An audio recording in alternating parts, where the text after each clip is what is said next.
If this story interested you, don't forget to subscribe to our channel and tell us what city you're watching us from. We'll continue. Little Marina was just 6 years old when the world around her began to change irreversibly. Sitting on the cold floor of the room that was once full of colors and laughter, she hugged a teddy bear worn by time, the last gift her mother gave her before she left. It was a simple object, with one eye detached and its fabric stained, but for Marina, it represented everything that still remained of true love in her life. The mansion where she lived, located in one of London's most upscale neighborhoods, was grand on the outside and empty on the inside. Long, silent corridors, expensive furniture no one used, imported paintings no one admired. Everything there seemed to exist only to impress visitors who rarely appeared. Marina grew up in that immense space, but always felt too small to fill it. Her father, Richard Alton, was a successful businessman, owner of one of the country's largest construction companies. He would wake before sunrise and return when the moon was already high in the sky. On weekends, he would lock himself in his office with piles of documents and a cup of coffee that grew cold on his desk. Marina learned early on that her father's work was important, that many people depended on him, that he was building a better future. But she couldn't understand why that future never included time for her. Marina's mother, Helen, had been the opposite of her father. Sweet, present, attentive. She sang nursery rhymes while preparing breakfast, invented stories before bedtime, turned rainy days into indoor adventures. But Helen passed away when Marina was just 4 years old, leaving a void that no one seemed to know how to fill. Richard delved even deeper into his work, as if each project was a way to escape the pain. And Marina was left alone, still too young to understand that sometimes adults don't know how to cope with their own sadness. It was against this backdrop of absences that Clarice entered their lives. Tall, elegant, with a calculated smile and always measured words, she appeared at a business dinner and quickly caught Richard's attention. Clarice was a widow, well-versed in the corporate world, able to converse about investments and expansions. She seemed like the perfect companion for a man who lived between meetings and contracts. They married less than a year later, in a discreet ceremony that Marina watched silently, clutching the teddy bear to her chest. Initially, Clarice tried to get close to the girl. She brought expensive gifts, designer clothes, imported toys. But Marina wasn't impressed by things. She wanted attention. She wanted someone to play with her, to listen to her invented stories, to hug her when she was afraid of the dark. Clarice, however, was not that kind of person. She saw Marina as a responsibility, a complicated detail in her new life of luxury. And when she realized the girl didn't accept her easily, her patience began to wear thin. The change was subtle at first. Clarice stopped buying gifts, started responding harshly when Marina asked questions, and began complaining about the child's behavior to Richard. She said Marina was spoiled, disobedient, difficult. Richard, always busy, believed his wife's words and rarely questioned them. He thought Clarice was just trying to discipline his daughter, to establish boundaries that he himself couldn't impose due to lack of time. Marina felt the coldness growing around her, but didn't know how to express it. She was just a child trying to understand why her father's new wife didn't like her, why her presence seemed to bother her so much. She began to withdraw, to speak less, to spend hours alone in her room. The old teddy bear became her only confidant, the only one who listened to her secrets without judging her. The situation worsened when Clarice's mother, Mrs. Estelle, came to live with them. A 70-year-old woman, bitter and controlling, Estelle had strong opinions about everything and everyone. She looked at Marina with poorly disguised contempt, made biting comments about the girl's behavior, and complained about the noise she made while playing. To Estelle, Marina was an annoyance that needed to be kept out of sight and earshot of adults. Richard noticed the tension in the house, but preferred to believe it was normal. After all, every family had its conflicts, its adjustments. He trusted Clarice to take care of Marina while he took care of business. It was a tacit agreement, a division of tasks that seemed to make sense in his tired mind. Marina, in turn, learned to become invisible. She woke up early, had breakfast alone, in the enormous kitchen, went to school and returned straight to her room. She avoided crossing paths with Clarice and Mrs. Estelle in the corridors, tried not to make noise, not to draw attention. Her life became a sequence of silences and precautions. At school, the teachers noticed that Marina was too quiet for her age.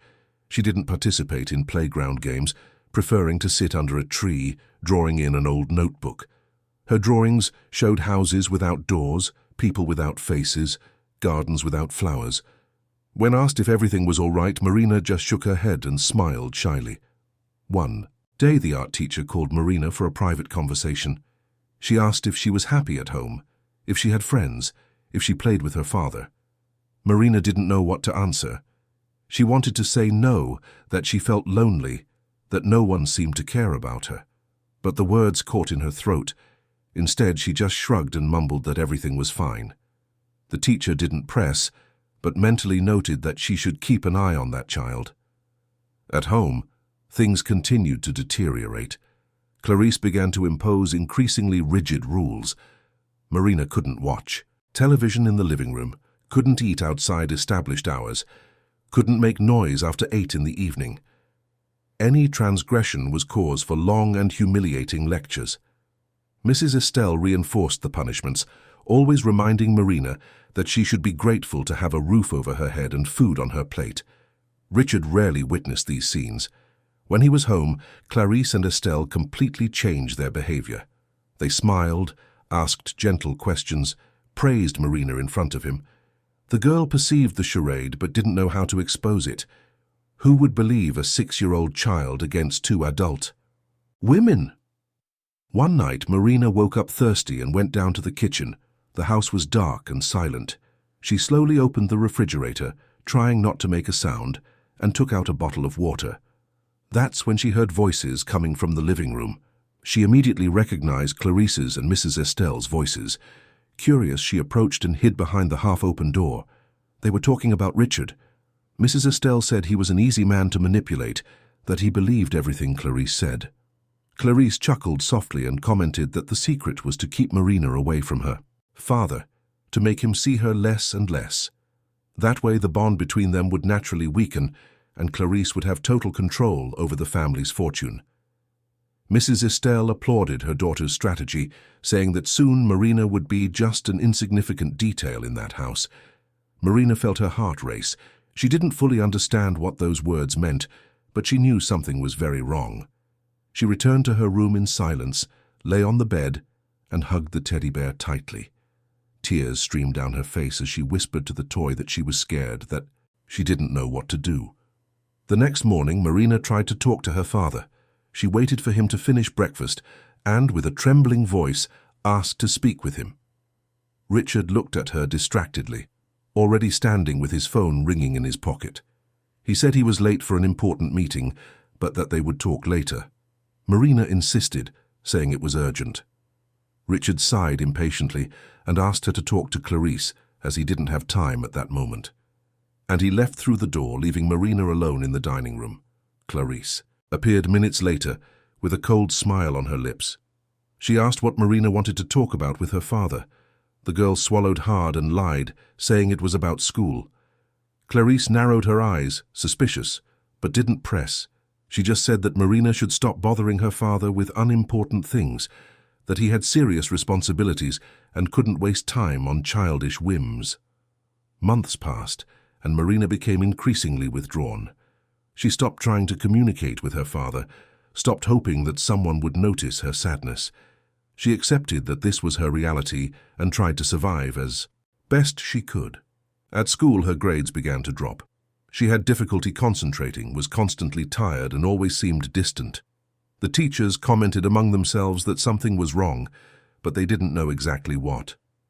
It was then that Mrs. Christine, the family's former housekeeper, reappeared in Marina's life. Christine had worked in the house since before the girl's birth, having been a second mother to her when Helen was alive. But Clarice fired her shortly after the wedding, claiming the house didn't need so many staff. Christine, however, never forgot Marina. Whenever she could, she would pass by the mansion, hoping to see the girl playing in the garden. But Marina never appeared again. Concerned, Christine decided to call Richard. She got his office number and insisted until she was put through to him. She said she urgently needed to talk about Marina, that she was worried about the girl. Richard, surprised by the contact, agreed to meet her at a cafe near his office. At the meeting, Christine was direct. She said she had heard worrying stories about what was happening in the house, that neighbors commented they never saw Marina anymore, that the girl seemed to have disappeared from social life. Richard grew defensive, saying Marina was fine, just going through an adjustment phase. Christine wasn't convinced. She looked him in the eye and asked, when was the last time he really talked to his daughter? When was the last time he played with her? When was the last time he hugged her? Richard didn't know how to answer. That conversation kept hammering in Richard's head in the following days. He began to observe the dynamics of the house more closely, paying attention to details he had previously ignored. He noticed that Marina always ate alone, that she spent hours locked in her room, that she avoided interacting with Clarice and Mrs. Estelle. He also noticed that his daughter was thinner, paler, quieter. Something was wrong, and he could no longer pretend not to see it. One evening, Richard arrived home earlier than usual. The mansion was strangely silent. He went upstairs and stopped in front of Marina's room. The door was ajar. He peeked in and saw his daughter sitting on the floor, talking softly to the old teddy bear. She was telling the toy that she felt lonely, that she was scared, that she wished her mommy would come back. Richard felt his heart clench. For the first time in a long time, he truly saw his daughter. He entered the room slowly. Marina was startled and hugged the teddy bear tightly, as if expecting a reprimand. Richard knelt beside her and, for the first time since Helen's death, asked her how she truly was. Marina didn't answer immediately. She stared at her father with wide eyes, trying to decide if she could trust him. Finally, in a whisper, she said she wasn't happy, that she missed her mother, that she missed him, that she didn't like being alone all the time. Richard hugged her, and Marina began to cry. They were tears accumulated from months, perhaps years, of loneliness and misunderstanding. Richard also cried, realizing for the first time how much he had failed as a father. That night they talked for hours. Marina told him about the rigid rules, about the unkind comments, about the constant feeling that she was a nuisance in her own home. Richard listened to everything in silence, feeling the guilt grow with each word. He realized that in his pursuit of professional success, he had abandoned the most important person in his life. The next day, Richard cancelled all his meetings. He took Marina for a walk in the park, something they hadn't done in years. They walked hand in hand, talked about simple things, laughed at silly jokes. Marina seemed like a different child when she was with her father, lighter, happier. Richard realized how much he had lost by distancing himself from her. But when they returned home, the atmosphere changed again. Clarice and Mrs. Estelle were waiting in the living room, with serious expressions. Clarice asked where they had been, why Richard had missed work. He calmly replied that he had spent the day with his daughter, that it was time for him to be more present. Clarice forced a smile and said she thought it was wonderful, but her tone made it clear that she was not pleased. Richard started coming home earlier. He had dinner with Marina, helped with her homework, read stories before bedtime. The girl blossomed with her father's attention. She started smiling, playing, being a child again. But the closer Richard got to Marina, the more Clarice distanced herself. She began making biting comments about the father-daughter relationship, implying that Richard was being overly protective, that he was spoiling Marina. Mrs. Estelle supported her daughter in every criticism. She said Richard was losing focus, that he was putting the company at risk by reducing his workload. She constantly reminded him that he had financial obligations, employees depending on him, contracts to fulfill.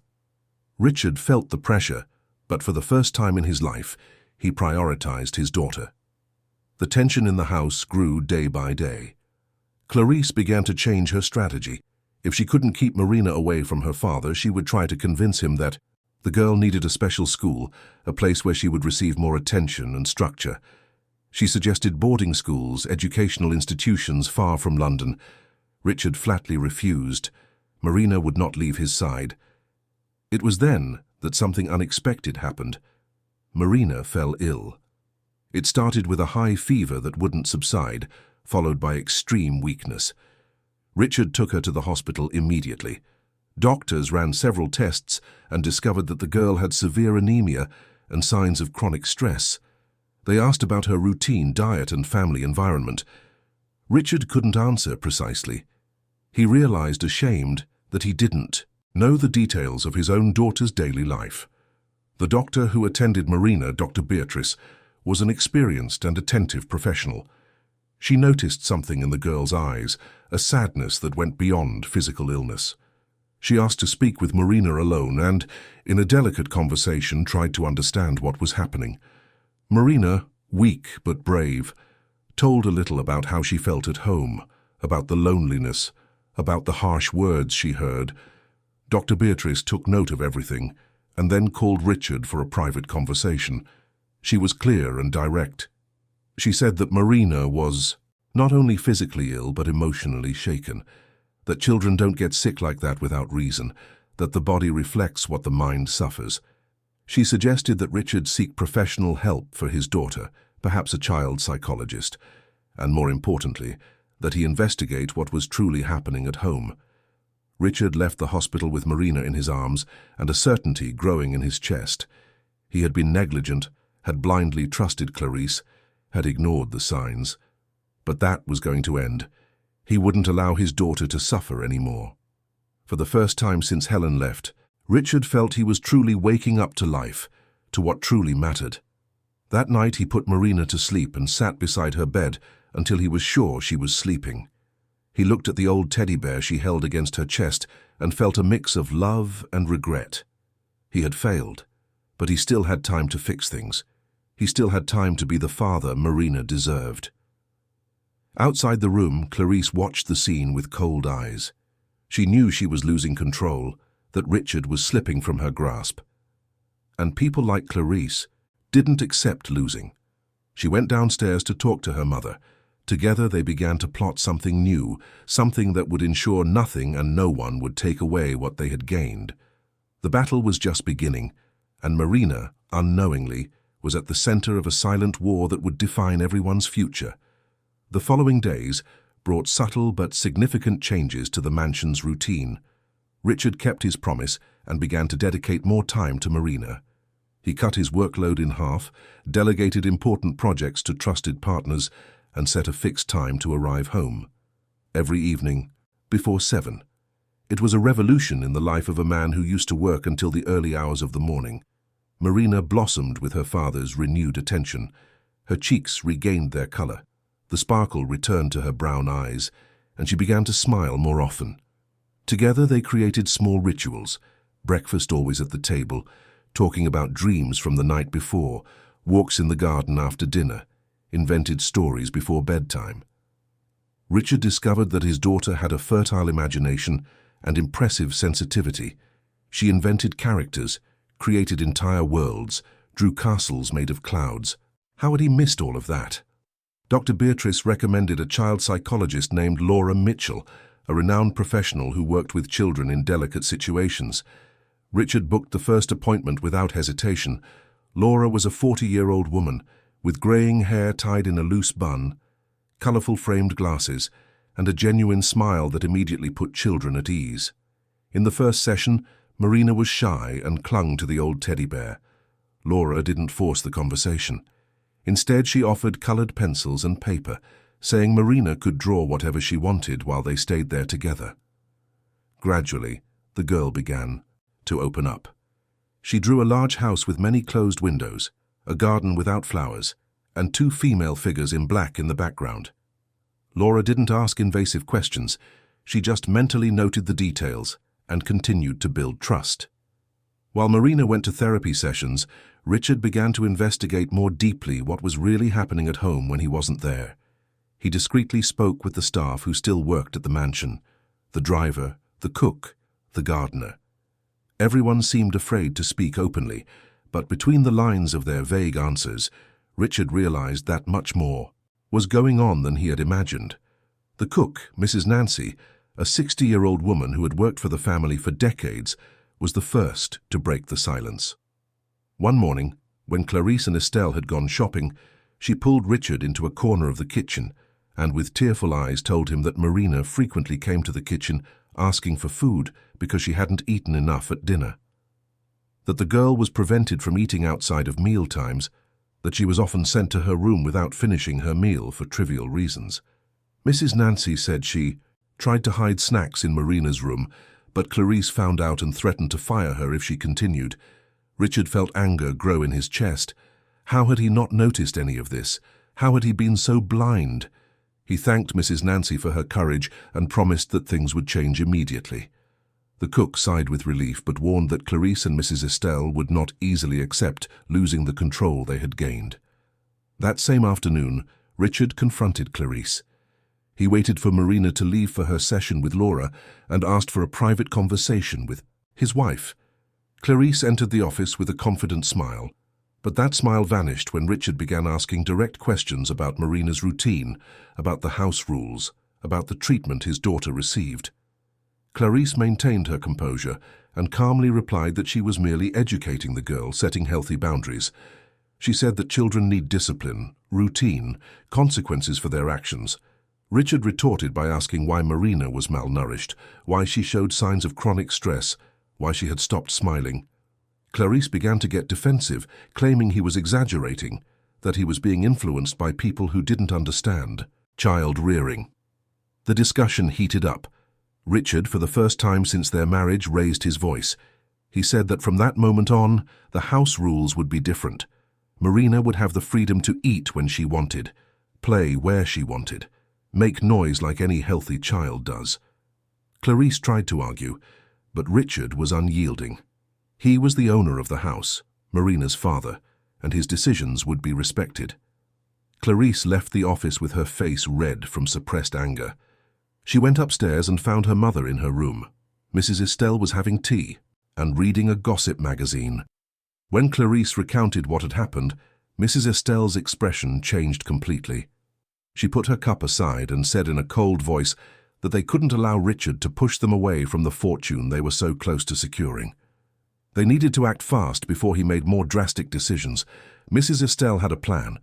She knew a lawyer named Maurice Thompson, an unscrupulous man who would do anything for money. Maurice had helped Estelle with dubious legal matters in the past, and she knew he would be the perfect person to create a scheme that would ensure Clarice received a substantial portion of Richard's assets in case of separation. The first step would be to manipulate documents, creating false evidence that Clarice had invested her own money in Richard's company, making her a de facto partner. While the two women plotted upstairs, Marina returned from her session with Laura, holding her father's hand. She seemed lighter, more animated. Laura had explained to Richard that the therapy was progressing well, that Marina was a resilient and intelligent child, but that she would need time and a lot of support to recover emotionally. Richard thanked her and promised to be present every step of the way. That evening during dinner, the tension at the table was palpable. Clarice and Mrs. Estelle ate in silence with closed expressions. Marina, sitting beside her father, talked animatedly about a drawing she had made in her session. Richard listened attentively, asking questions, laughing at the stories his daughter invented. Clarice observed the scene with poorly disguised contempt, but said nothing. She knew she needed to be strategic, that a false move could ruin everything. After dinner, Richard put Marina to bed and went downstairs to talk to Clarice again. This time he was more direct. He said he had thought a lot about their future and needed honesty. Did she truly love Marina? Was she truly willing to be a mother to his daughter? Clarice hesitated for a moment, realizing it was a trick question. She answered carefully, saying yes, that she obviously cared about Marina, but that education was different from friendship, that a child's love couldn't be bought with permissiveness. Richard wasn't convinced. He had known Clarice long enough to tell when she was lying. Her eyes didn't light up when she spoke of Marina. Her voice didn't carry genuine affection. It was all calculated, measured, artificial. He felt a chill run down his spine. Who had he married? Who was this woman really? In the following days, Richard began to seek professional help to better understand his situation. He spoke with a private psychologist, Dr. Ferdinand Allen, who counseled executives with personal problems. In the sessions, Richard talked about the guilt he felt, about how he had lost himself in work after Helen's death, about how he had failed Marina. Dr. Ferdinand listened patiently and then asked a question that changed everything. Why had Richard married Clarice so quickly? What was he really looking for? Richard remained silent. He didn't have a ready answer. He thought for long minutes and finally admitted that he was trying to fill a void, that he wanted someone to organize his life, to take care of things while he worked. He hadn't married for love but for convenience, and Marina had paid the price for that selfish decision. Dr. Ferdinand explained that many people make wrong decisions when grieving, that it's normal to seek quick solutions for deep pain. But now Richard had the chance to correct his course, to prioritize what truly mattered. He suggested that Richard seriously consider the possibility of separation if there was no longer love or respect in the marriage. Life was too short to live in a toxic relationship, especially with a child involved. The idea of separation began to gain strength in Richard's mind. He realized he no longer loved Clarice, perhaps never truly had. What he felt for her was, at most, gratitude for having organized his home, taken care of practical details. But that was no basis for a marriage, and it certainly didn't justify keeping Marina in an environment where she felt unhappy. But before making any decision, Richard needed to ensure Marina would be protected. He scheduled a meeting with his personal lawyer, Mr. Henry Carter, a 50-year-old man, serious and extremely competent. Richard explained the situation and asked for advice on how to proceed in case of divorce. Mr. Carter listened attentively and warned that separation proceedings could be complicated, especially when assets were involved. He suggested that Richard start documenting everything, gathering evidence that Clarice was not adequately fulfilling her role as stepmother. Richard felt uncomfortable with the idea of spying on his own wife, but understood it was necessary. He began to pay more attention to the interactions between Clarice and Marina, noting unkind comments, discreetly recording some conversations. The more he observed, the more horrified he became. Clarice was cold and distant with Marina, treating the girl like an inconvenient object, never showing genuine affection. Marina, in turn, began to open up more in her sessions with Laura. She talked about the months of loneliness, about the constant fear of doing something wrong, about the feeling of being invisible in her own home. Laura worked with her on emotional expression techniques, teaching her that feelings weren't wrong, that it was normal to feel anger, sadness, fear. Marina drew a lot, created stories, played with dolls that represented her family. Little by little, she was finding her voice. One afternoon, while Richard was working at home, he heard a strange noise coming from Marina's room. He rushed upstairs and found his daughter crying, sitting on the floor with her old teddy bear torn apart. The toy's arms had been ripped off, the stitching undone, the stuffing scattered across the floor. Marina sobbed desperately, trying to gather the pieces. Richard knelt beside her and asked what had happened. Between tears, Marina recounted that Mrs. Estelle had entered the room and said that the old teddy bear was disgusting, full of germs, inappropriate for a proper young girl. She tried to throw it in the bin, but Marina refused to hand it over, so Mrs. Estelle simply grabbed the toy forcefully and tore it, saying it was for the girl's own good. Richard felt a fury he had never experienced before. He picked Marina up, carried her to his own room, and calmed her with soft words. Then he gathered the pieces of the teddy bear and promised they would fix it together, that the toy would be new again. Marina clung to her father and said, for the first time in a long time, that she loved him. Richard felt his eyes well up with tears. How had he let things get to this point? He went downstairs like a hurricane. He found Mrs. Estelle in the living room calmly watching television. Without shouting, but with an icy voice that allowed no retort, Richard said that she had crossed every line, that no one, absolutely no one, had the right to destroy something that belonged to Marina, especially an object with such emotional value. Mrs. Estelle tried to defend herself, saying it was just an old toy, but Richard interrupted her. He said she would have 1 week to find another place to live. She was no longer welcome in that house. Mrs. Estelle turned livid. She stood up from the armchair and yelled that he couldn't kick her out, that she was his wife's mother, that she had every right to be there. Richard remained calm and replied that it was his house, his rules, and that she had lost the privilege of living there the moment she hurt his daughter. She could stay in the house for a week to organize her things, but after that he didn't want to see her again. Clarice arrived home minutes later and found her mother hysterical, packing her bags and crying. When she learned what had happened, she went straight to confront Richard. The argument was intense. Clarice accused Richard of being unfair, of being manipulated by his daughter, of not understanding that upbringing required a firm hand. Richard retorted by saying there was a difference between education and cruelty, that destroying the only object connecting Marina to her mother's memory was unacceptable. The fight ended with Clarice giving an ultimatum. Either Mrs. Estelle stayed or she would leave too. Richard, to his wife's surprise, calmly replied that she was free to make her choices, but that he wouldn't change his mind. Clarice realized she had lost control of the situation. She went up to her room, slammed the door, and immediately called her lawyer, Maurice Thompson. Maurice answered on the second ring. Clarice quickly explained the situation and said they needed to accelerate the plan.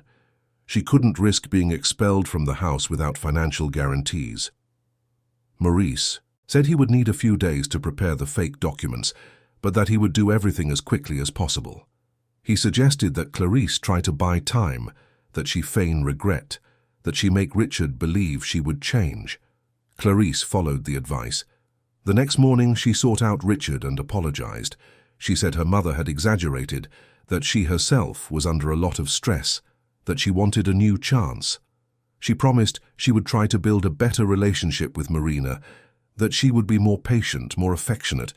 Richard wanted to believe her. He didn't want to destroy his marriage, didn't want to cause more instability in Marina's life, but something inside him remained suspicious. He agreed to give her another chance, but stood firm on the decision about Mrs. Estelle. She would have to leave. Clarice pretended to accept, but inside she seethed with rage. How could she allow everything she had worked for to slip through her fingers?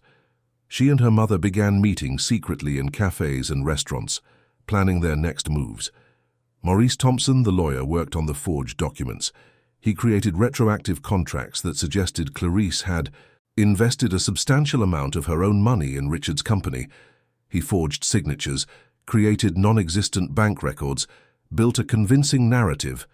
If Richard wanted to separate, he would discover that Clarice was entitled to half of everything. Meanwhile, at home, Clarice pretended to be changing. She smiled more at Marina, asked questions about school, even offered to help with homework. Marina, conditioned by the childish hope that things could improve, began to open up a little. Richard observed everything with cautious optimism. Perhaps Clarice really was willing to change. Perhaps they could be a real family. But Laura Mitchell, the psychologist, was not convinced. In one of her sessions with Richard, she warned that genuine changes take time and require deep effort, that people don't transform behavior patterns overnight. She suggested that Richard remain vigilant, that he not let his guard down so easily. He thanked her for the advice, but continued wanting to believe in the best. One night, Marina had a terrible nightmare. She woke up, screaming, sweating and trembling. Richard rushed to her room and found her clinging to the pieces of the teddy bear they had tried to sew back together. She cried convulsively, saying she had dreamed that Mrs. Estelle came back and took her away to a dark place where no one could find her. Richard hugged her tightly and whispered that nothing bad would happen, that he was there to protect her always. Clarice appeared at the bedroom door, with an expression Richard couldn't decipher. Was it genuine concern or just a performance? She offered to make Marina a calming tea. Richard accepted, grateful. A few minutes later, Clarice returned with a cup of chamomile tea. Marina drank slowly and little by little calmed down. Richard stayed by her side until he was sure she was sleeping again. When he returned to his room, he found Clarice awake, looking out the window. He asked if everything was all right. She turned, and for the first time seemed genuinely vulnerable. She said she was tired of fighting, that she wanted peace, that she was willing to try to be a real family. Richard hugged her, wanting to believe it was real, but in the back of his mind, a small voice kept warning him that something wasn't right. In the following days, the dynamic of the house finally seemed to be improving. Marina returned to school with more enthusiasm. Her grades improved, she made new friends. Clarice maintained the facade of an attentive stepmother, always present at meals, always asking about the girl's day. Mrs. Estelle had finally left the house, settling into an apartment that Richard paid for 3 months to ease the transition. But away from Richard's eyes, things were different. Maurice Thompson finalized the fake documents and handed them to Clarice. She stored them in a private safe, waiting for the right moment to use them. Mrs. Estelle, in her new apartment, continued plotting. She had hired a private investigator to follow Richard, to look for any information that could be used against him. The investigator, a man named Paul Smith, was efficient and discreet. He followed Richard for weeks, noting his routine, his visits to the office, his meetings with his lawyer, Mr. Henry Carter. That's how Clarice discovered that Richard was considering divorce.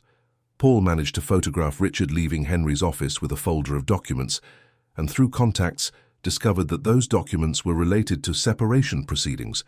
Clarice was furious when she received the information. She realized that all her effort to feign change had been in vain. Richard was already planning to leave her, but she wouldn't be caught off guard. She called Maurice and scheduled an urgent meeting. Together, they began to prepare a legal offensive, anticipating Richard's moves. Richard, in turn, felt that he had finally found a path.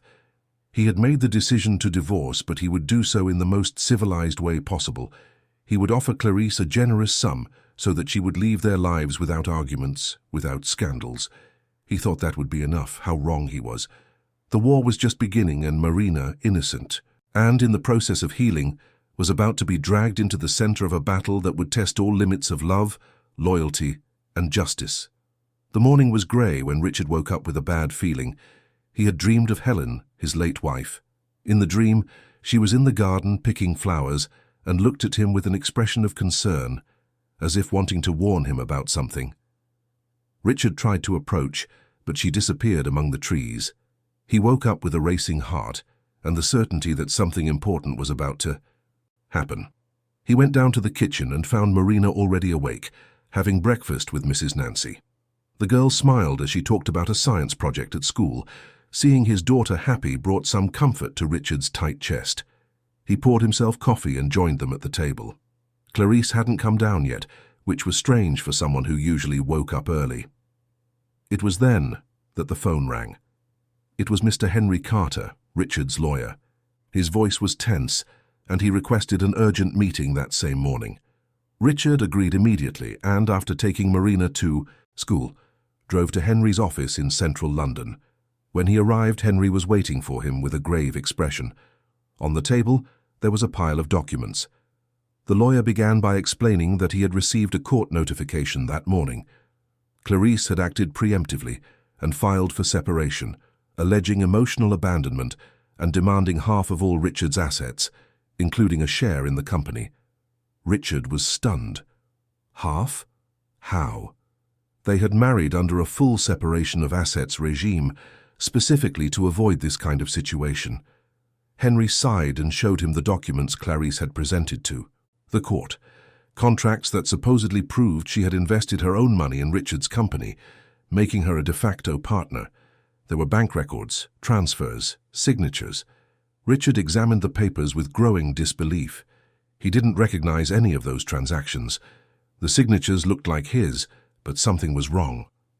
Henry agreed and said that those documents were clearly forged, but proving it would take time and resources. Maurice Thompson, Clarice's lawyer, was known for using dubious tactics, but was extremely skilled at covering his tracks. Richard's head reeled. How had he been so wrong about Clarice? How had he not realized she was capable of such cunning? Henry placed a hand on his friend's shoulder and said they would fight, that they wouldn't let that fraud succeed. But he warned that the process would be long, exhausting, and public. The press would inevitably find out, and Richard's name would be dragged through the mud. Richard immediately thought of Marina. How would this affect his daughter? She was finally starting to recover, to trust again. A public scandal could destroy all the progress they had made.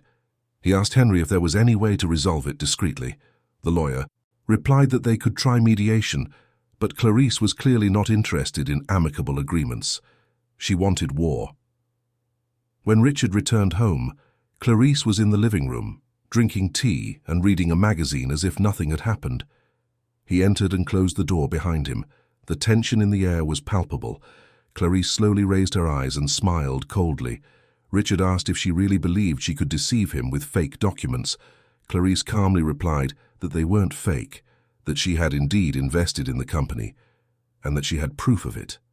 Richard gave a humorless laugh. He said he knew exactly what she was doing, that he knew men like Maurice Thompson, that he had seen similar schemes before. Clarice maintained her composure and replied that he could think what he wanted, but that the courts would decide who was telling the truth, and she insinuated that perhaps Richard should consider a settlement before things got even uglier. The discussion was interrupted when Marina arrived home from school. She entered through the door, excited to talk about her day, but stopped when she saw the adult's expressions. The smile vanished from her face. Richard quickly composed himself and hugged his daughter, saying that everything was fine, just an adult conversation. But Marina wasn't foolish. She knew something was wrong. That night, Richard had a long conversation with Marina. He explained, as simply and honestly as possible, that he and Clarice were having problems and that they might not live together anymore. Marina asked if it was her fault. Richard felt his heart break. He hugged his daughter tightly and said no, it would never be her fault, that sometimes adults make wrong decisions and need to correct them. Marina asked if Clarice would leave. Richard said probably yes. The girl was silent for a moment and then whispered that she was relieved, that she had never felt loved by Clarice, that she had always known she was fake.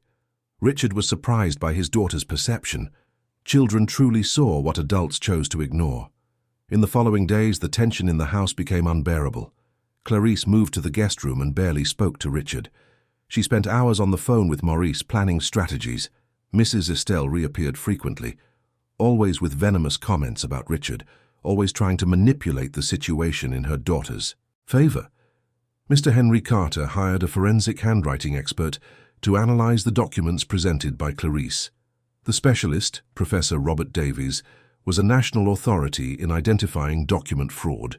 He meticulously examined each paper, comparing signatures, analyzing the paper's composition, verifying stamp dates. After 2 weeks of intense work, he delivered his report.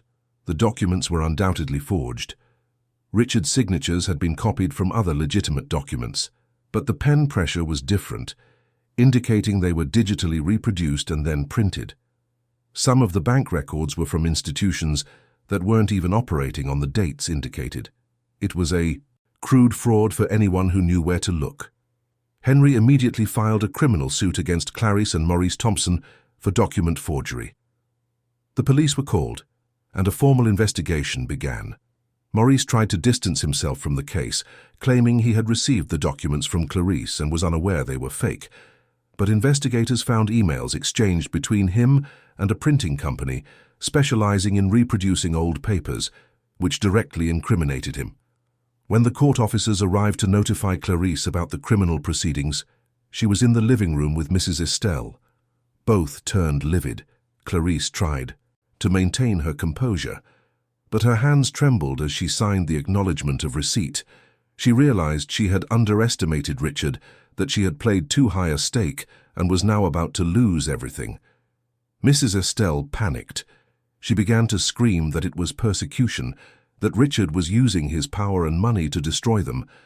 But the officers were firm and explained that document forgery was a serious crime, punishable by years in prison. They would have to appear at the police station to give a statement. That night, Clarice sought out Richard. For the first time, she seemed genuinely scared. She tried to negotiate, saying she could give up everything, that she could simply leave if he withdrew the criminal charges. Richard looked at her with a mix of pity and contempt. He said that it no longer depended solely on him, that justice would take its course, that she would have to answer for her own actions. Clarice began to cry. They weren't tears of remorse, but of frustration. She said she just wanted financial security, that she had married Richard because she thought he would take care of her. Richard replied that marriage wasn't a business, that she had chosen the wrong path by trying to deceive him, and worst of all, she had made Marina suffer in the process. Upon mentioning Marina, Clarice's tone changed. She became defensive and said she had never hurt the girl, that she was just trying to educate her. Richard retorted with all the examples he had documented, the cruel comments, the dietary restrictions, the destruction of the teddy bear, the emotional isolation. Clarice tried to justify herself, but Richard interrupted her. He said he didn't want to hear any more excuses, that she would have to deal with the consequences of her choices. The situation became even more complicated when the press discovered the case. An investigative journalist named Beatrice Carter from London's largest newspaper received an anonymous tip about the proceedings. She began to investigate and soon uncovered the entire plot: the quick marriage, the forged documents, the fraudulent divorce process. It was a perfect story for headlines. When the article was published, Richard's life turned upside down. Reporters camped outside the mansion, called his cell phone at all hours, chased his car. Marina had to miss school for a week because journalists tried to approach her. Richard did his best to protect his daughter, but it was impossible to completely control the situation. Some outlets portrayed Richard as the victim of a con artist. Others insinuated that he was a negligent man who had failed as a father. Clarice gave interviews trying to portray herself as a victim, claiming she was an abandoned woman merely fighting for her rights. But the more she spoke, the more holes appeared in her story. It was then that Christine, the former housekeeper, decided to step forward. She sought out Beatrice Carter and told her everything she had seen during the years she worked in the house. She spoke about how Marina was treated, about the absurd rules, about the constant fear the girl lived in. Christine even had some audio recordings she had made on her cell phone, records of moments when she witnessed Clarice and Mrs. Estelle being cruel to Marina. When these recordings were made public opinion turned completely against Clarice. Social media exploded with indignant comments. People demanded justice for Marina, insisted that Clarice be severely punished. Mrs. Estelle was photographed trying to flee from reporters, and the image went viral, being turned into memes and jokes. Maurice Thompson had his license to practice law temporarily suspended while the Bar Association investigated his practices. He tried to negotiate a plea bargain, offering to reveal other cases where he had fabricated evidence in exchange for a lighter sentence. But the prosecutors were not interested in deals. They wanted to make an example, to show that fraud would not be tolerated. Throughout all this chaos, Richard tried to keep Marina protected and stable. They began spending weekends at a country estate, far from the spotlights and cameras. There, Marina could run through the fields, play with animals, simply be a child.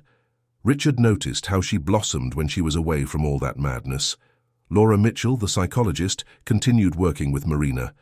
The sessions now included techniques for dealing with public exposure, for processing the fact that her story was being told to the entire country.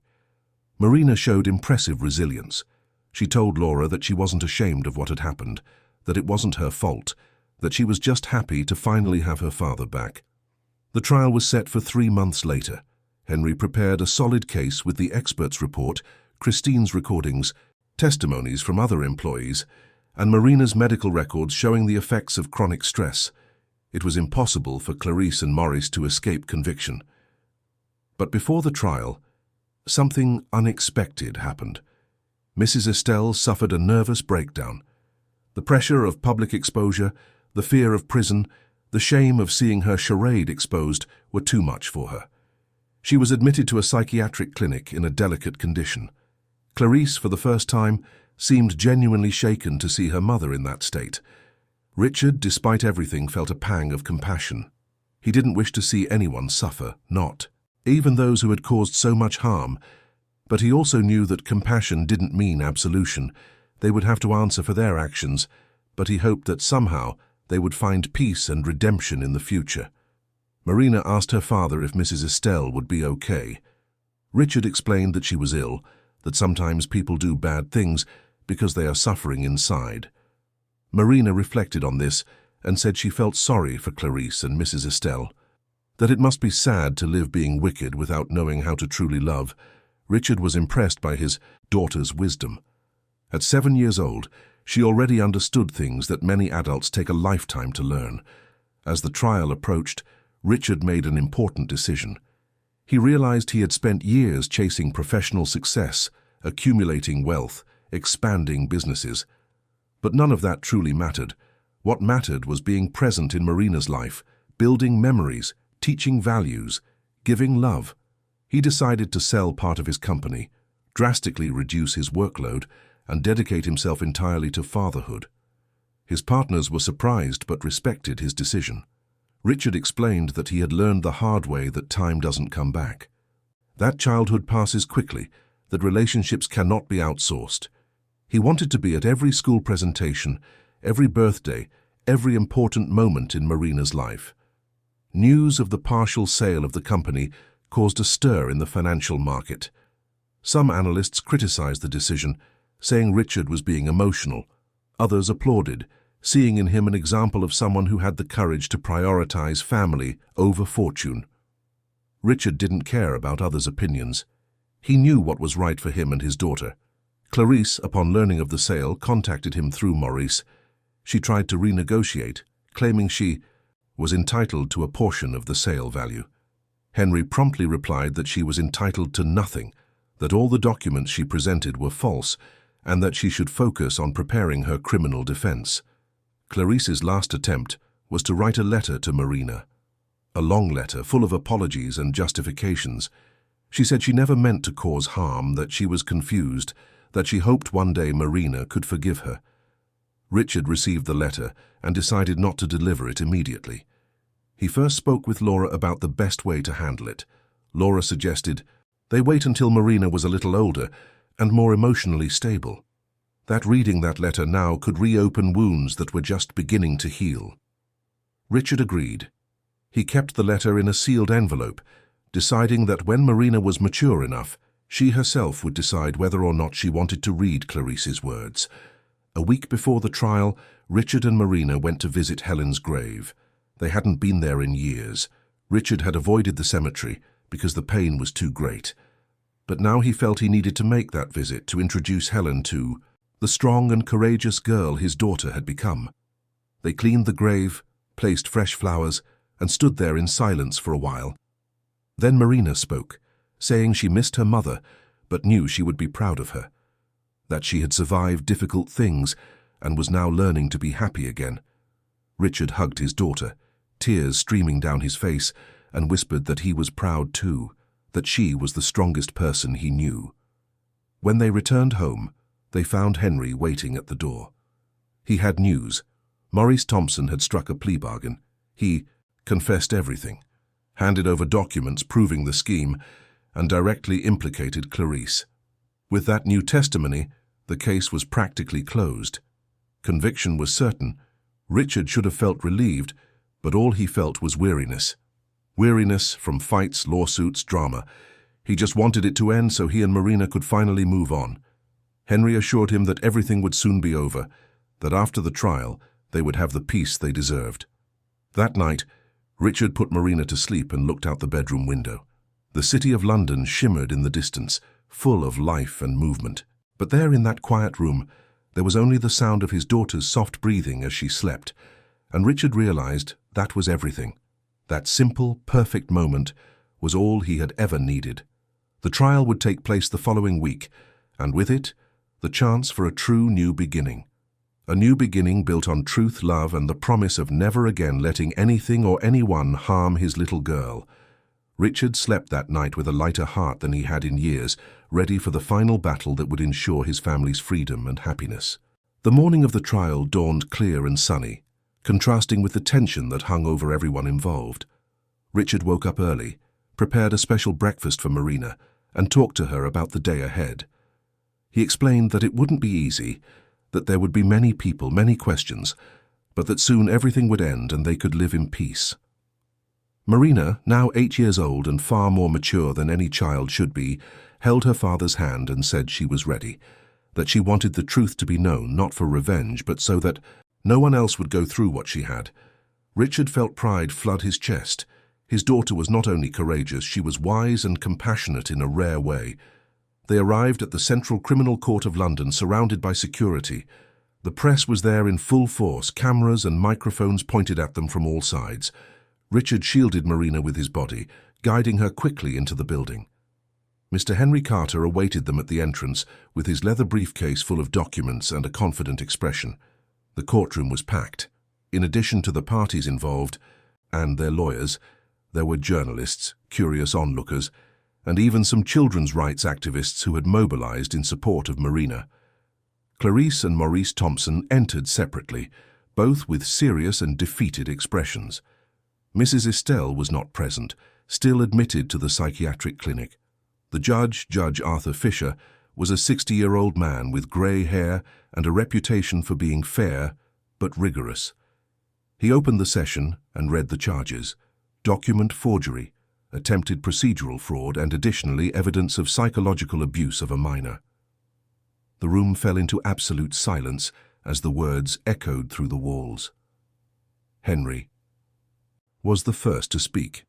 He presented all the meticulously organized evidence: the forensic handwriting expert's report showing the forgeries, Maurice's emails with the printing company, Christine's recordings documenting the mistreatment, Marina's medical and psychological reports. Each piece of evidence was more damning than the last. When it was Maurice's turn to defend himself, he tried to argue that he had been deceived by Clarice, that he didn't know the documents were false. But Henry quickly presented evidence that destroyed this argument: text messages between Maurice and Clarice explicitly discussing the fabrication of evidence, payment receipts for the printing company, originating from Maurice's account, even recordings of legally intercepted phone conversations by the police. Maurice paled. His lawyer requested a recess to consult with his client, but the judge denied it. He said there had already been enough time to prepare the defense and that the proceedings would continue. Maurice tried to speak again, but his words came out confused and contradictory. It was clear that he had lost. Then came Clarice's moment to testify. She ascended to the defendant's stand with slow steps, visibly nervous. The prosecutor, Mr. Lucas Miller, a 40-year-old man known for his ability to dismantle false arguments, began the interrogation calmly but incisively. He asked about the fake documents. Clarice tried to maintain her version that they were legitimate, but when confronted with the technical analyses, she began to stammer. The prosecutor then changed tactics and asked about Marina. How did she treat the girl? What were the house rules? Why was Marina malnourished and showing signs of chronic stress when examined by doctors? Clarice tried to defend herself, saying she merely established discipline, that children need boundaries. But the prosecutor played Christine's recordings. Clarice's voice echoed through the room, cold and cruel, humiliating Marina for spilling a glass, forbidding her from eating dinner for being 5 minutes late from school, shouting at the girl for making noise while playing. The room fell into shocked silence. Some people cried. Marina, sitting beside her father, kept her head down, but her hands didn't tremble. She had prepared for this moment. Richard hugged her discreetly, whispering words of encouragement. The judge then asked Marina to approach to give her testimony. Richard wanted to protest, to say she was too young, but Marina stood up on her own. She walked to the witness stand with impressive courage. Laura Mitchell, the psychologist, was present for emotional support and waved encouragingly to the girl. The judge spoke to Marina gently, asking if she was comfortable answering some questions. Marina nodded. He asked what her life was like in the mansion when her father wasn't there. Marina took a deep breath and began to speak. Her voice was low but firm. She talked about the loneliness, about having to eat alone, about not being able to play freely, about the comments that made her feel like a burden. When the judge asked about the destroyed teddy bear, Marina became emotional for the first time. She explained that it was her mother's last gift, that it was all she had to remember her by, and that Mrs. Estelle had destroyed it, saying it was a disgusting object. Marina said she would never forget that pain, but that she had learned to forgive, because holding on to anger hurt herself more than anyone else. Those words deeply touched everyone in the room. Even Clarice lowered her head, unable to look at Marina. The judge thanked her for her testimony and dismissed the girl with kind words, saying she was very brave. Marina returned to her father's side, who hugged her tightly. The trial continued with other testimonies. Christine took the stand and recounted in detail everything she had witnessed. Mrs. Nancy, the cook, did the same, reporting how she had to hide food for Marina. The family driver confirmed that he frequently heard Marina crying alone in the back seat of the car on the way to school. Each testimony painted an increasingly bleak picture of what Marina's life had been like. When everyone finished, the judge asked for closing arguments. Henry delivered a powerful speech about justice, about the responsibility of adults to protect children, about how money and greed can corrupt souls. He asked for the maximum conviction for Clarice and Maurice, not for revenge, but so they would serve as an example. Clarice's defense lawyer tried to appeal for clemency, claiming his client was remorseful, that she had acted out of insecurity and fear of the future. But his words rang hollow after all the evidence presented. The judge listened to everything in silence, taking notes, occasionally asking questions. When it came time for the sentencing, the room grew tense. Judge Arthur Fisher adjusted his glasses and began to read. Said he had carefully analyzed all the evidence and testimonies, that this was a particularly serious case because it involved not only financial fraud, but also the well-being of an innocent child.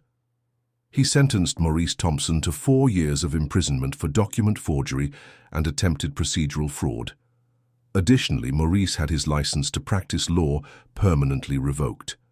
The man who had built a career using illicit tactics would finally pay the price. As for Clarice, the sentence was even more severe. 5 years of imprisonment for the same crimes, plus the obligation to reimburse Richard for all legal costs and moral damages. Furthermore, she was prohibited from any contact with Marina until the girl turned 18, and if she wished, sought contact on her own. Clarice collapsed in tears. They were not tears of genuine remorse, but of self-pity. She had gambled high, manipulated without remorse, and now faced the consequences. Mrs. Estelle, though not present, was also convicted as an accomplice, but her sentence would be reviewed according to her mental health condition. The judge then addressed Marina directly, who was sitting beside her father. He said he deeply regretted everything she had been through, but that now she could live in peace, knowing that justice had been served. He praised her courage and ability to forgive, saying she would be an example to many people. When the session concluded, Richard and Marina left the courthouse surrounded by security. The press shouted questions, but they did not respond. Richard had prepared an official statement that would be released later. For now, they just wanted to go home and leave that painful chapter behind. In the car, Marina remained quiet for a long time.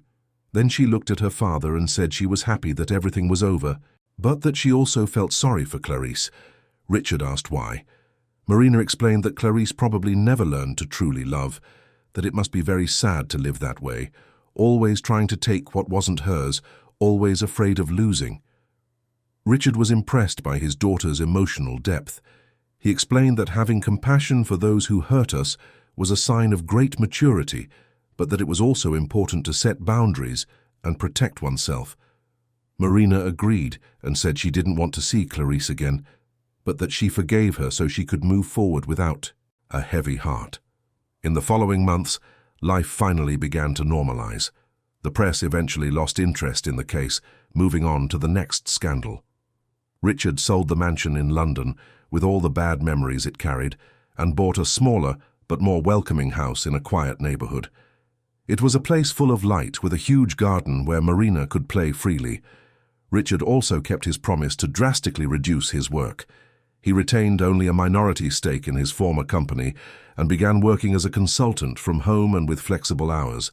For the first time in his life, he had time. Time to be with Marina, time for himself, time to live. Marina blossomed again. Her grades at school improved considerably. She made new friends, participated in extracurricular activities. She discovered she loved to dance and started taking ballet classes. Richard went to all her performances, always in the front row, filming every moment with his phone and applauding until his hands ached. Therapy sessions with Laura continued, but now focused on growth and development, no longer on healing traumas. Marina learned to express her emotions in a healthy way, to trust, again to dream about the future. She told Laura that when she grew up, she wanted to be a psychologist to help other children who had gone through difficult situations. Richard also started therapy with Dr. Ferdinand. He needed to process his own guilt, to learn to forgive himself for past mistakes. Dr. Ferdinand helped him understand that regret was useless, but responsibility was powerful, that he couldn't change the past, but he could build a better future. Christine returned to work for the family, not as a housekeeper, but as a kind of adopted grandmother to Marina. She prepared the girls' favorite dishes, told stories from when Helen was alive, helped with homework. Marina affectionately called her Grandma Chris, and Christine wore the title with pride.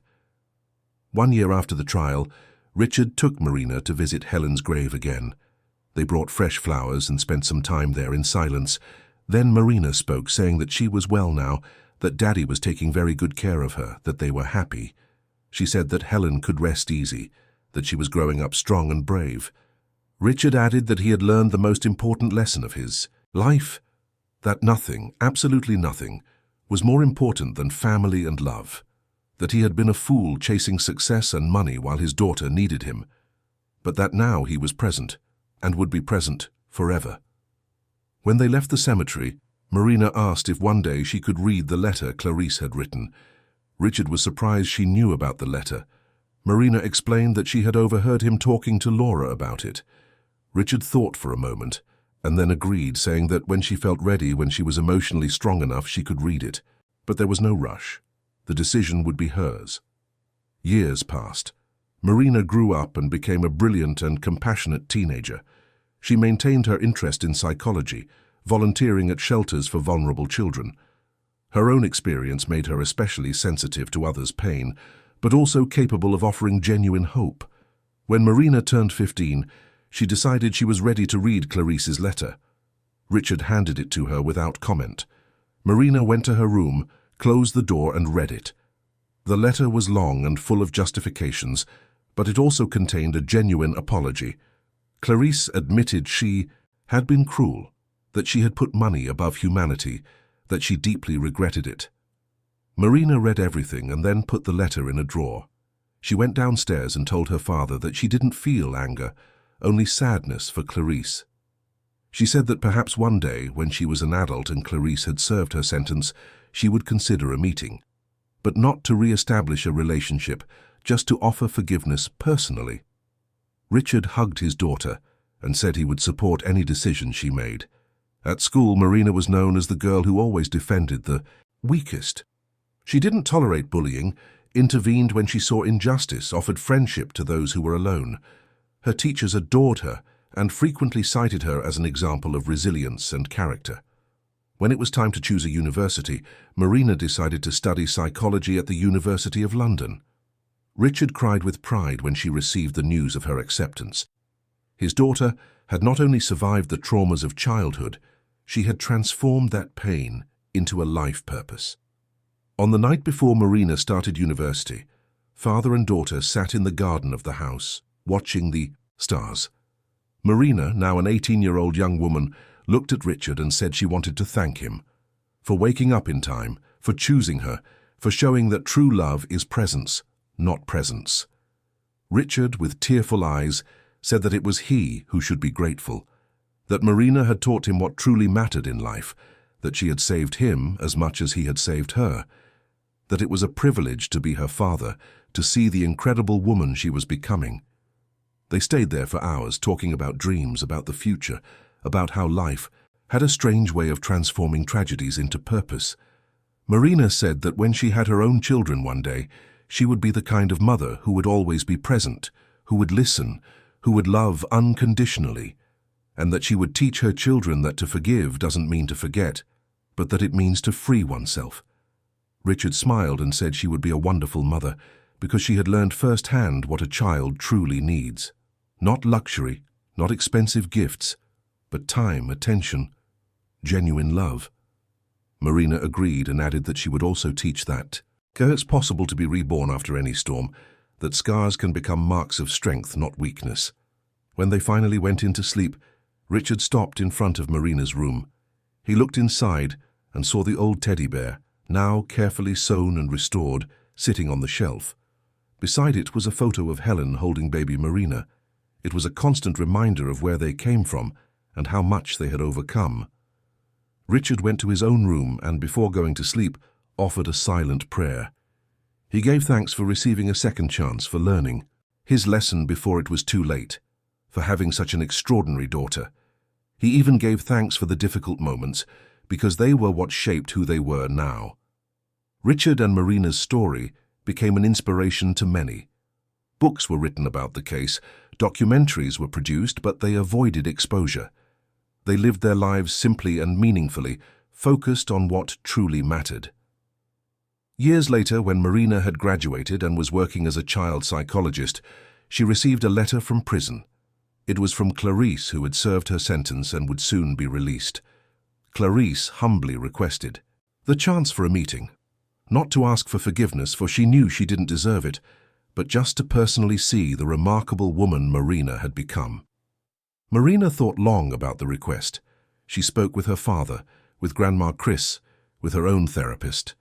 Finally, she decided to accept, not because she owed Clarice anything, but because she wanted to close that chapter once and for all. She met Clarice in a visiting room, and the woman who had once been so arrogant and cruel now seemed small and aged. Clarice cried upon seeing Marina. She apologized repeatedly. Marina listened in silence, and then said that she forgave her, not for Clarice, but for herself, that holding on to anger was trapping her in the past, and she wanted to be free. But she made it clear that forgiveness did not mean reconciliation. They would not have a relationship.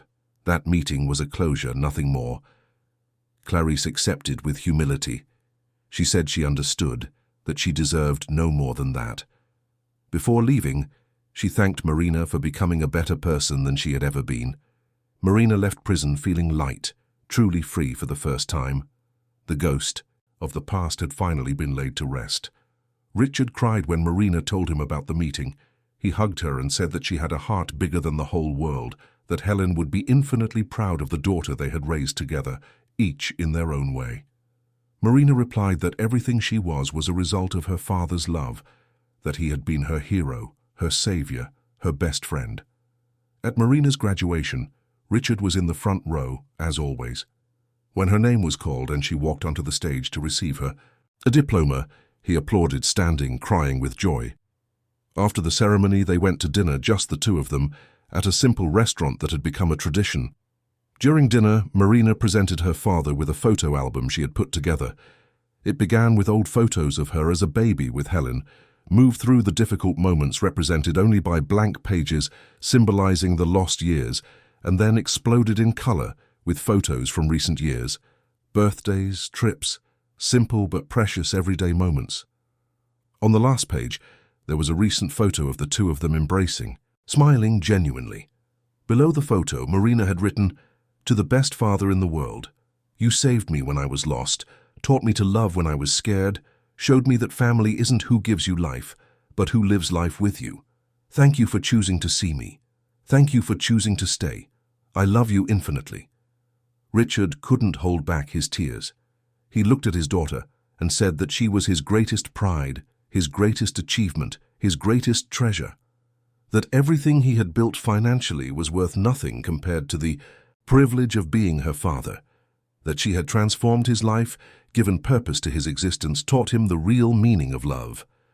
They toasted with soda, as neither of them drank alcohol, and Marina gave an impromptu speech about second chances, about forgiveness, about how life always offers opportunities for new beginnings to those brave enough to accept them. Richard added that true love isn't perfect, but it's present, and that presence is the greatest gift we can give someone. When they returned home that night, Richard realized that his journey was complete. He had failed, learned, changed, and won. But more importantly, he had raised an extraordinary daughter who would now carry forward the message that it's never too late to change, that traumas don't define destinies, and that love, when genuine and present, can heal any wound. The final scene of Richard and Marina's story takes place years later, when Marina brings home her first successful patient, a child who overcame terrible situations thanks to her treatment. Richard is in the garden planting flowers, his favorite pastime in recent years. Marina introduces the child to her surrogate grandfather, and Richard tells how he and Marina together overcame their own storms. The child looks at them with hope in her eyes. Marina kneels beside her and says the phrase that changed her life and will now change that of many other children. You are not alone. And together, we will find our way back to the light. Richard smiles, knowing that the legacy he will leave to the world is not fortune or fame, but a daughter who dedicates her life to healing other wounded souls. And so the story that began with tears and loneliness ends with smiles and purpose. Because in the end, what truly matters is not how much we suffer, but how much we learn from that suffering. It's not how many times we fall, but how many times we choose to rise. And it's not how many people hurt us, but how many people we choose to love despite everything. End of story. Dear listeners, we hope that Marina and Richard's story has deeply touched your heart. If you were moved by this journey of overcoming, love, and second chances, please leave a like, subscribe to the channel, and tell us in the comments which moment stood out to you the most. Did you identify with Marina's courage, with Richard's transformation? Every day we bring intense stories like this, which reveal the deepest side of the human soul, stories about forgiveness, new beginnings, and the power of true love. Your participation in the comments helps us continue creating content that truly makes a difference in the lives of our followers. We await you in the next episode with another story that will stir your emotions and make you reflect on what truly matters in life. Until then, always remember, it's never too late to change, never too late to love, and never too late to be the best version of yourself.